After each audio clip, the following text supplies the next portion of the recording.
All right, so I was contacted by a buddy, and he said, Ralphie, I need budget bids to come help me take a look.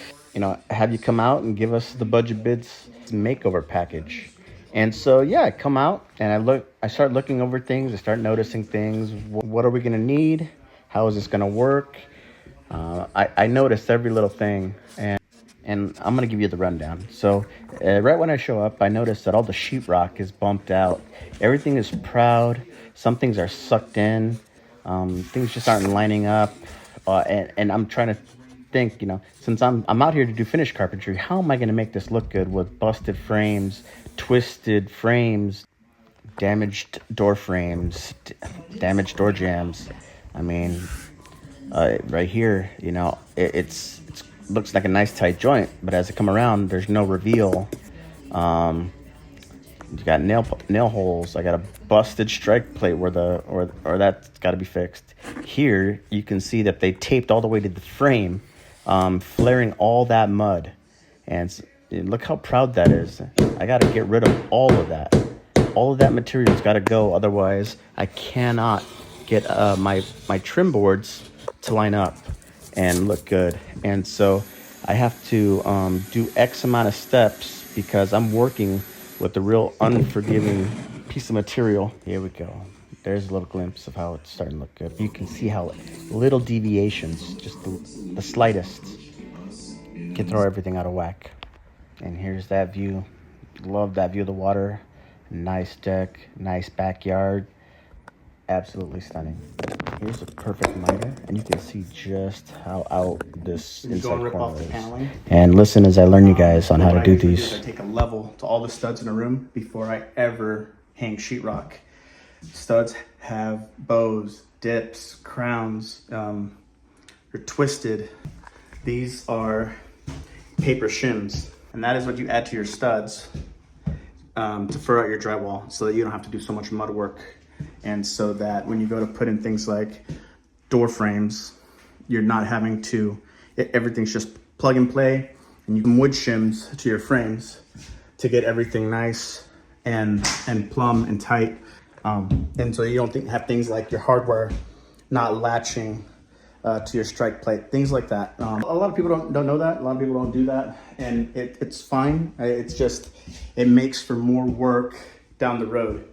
And it makes things like your finishing trickier, tougher, because you're having to spend so much time working that material to conform to that, or you're having to go back and float things out with mud to alleviate dips for your backsplash or whatever finish work you're planning on doing. And so these steps are an integral part of a bigger picture.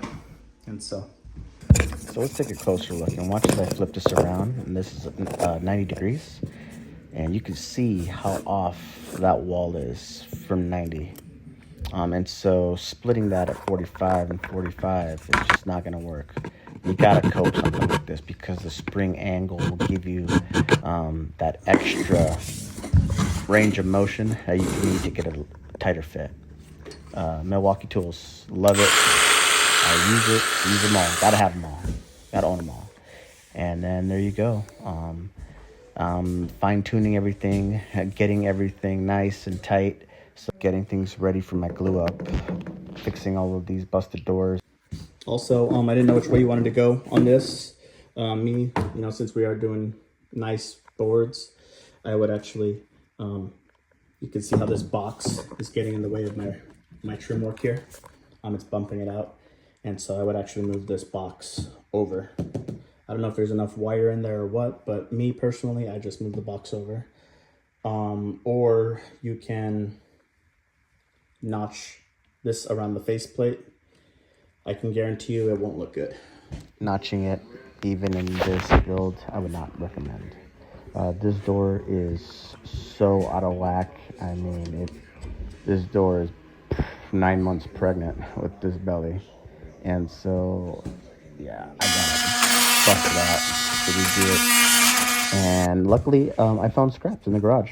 And I was able to do what I needed to do and get it where it needed to be so that I could keep trucking, keep moving, keep this project rolling. There's plenty to do. Yeah, like a glove. Look at that. Perfect. Love it. Everything's all in. Everything is coped. Had to cope with the wood because of the inconsistencies in the sheetrock. The humps and bumps. You would have spent a lot more time trying to make the inside corners caulking and putty look good. With MDF, you might get away with that. I mean, and it's a maybe, but this stuff, see that profile? You're trying to caulk an inside corner, an inside mitered corner, and sand and get that looking good. You would have spent hours upon hours upon hours with little tools and painting in there to make it look good. I mean, might as well take the little extra time and cope it and have a nice tight joint, so that you can throw a little bit of caulking in there and be done. Just like that.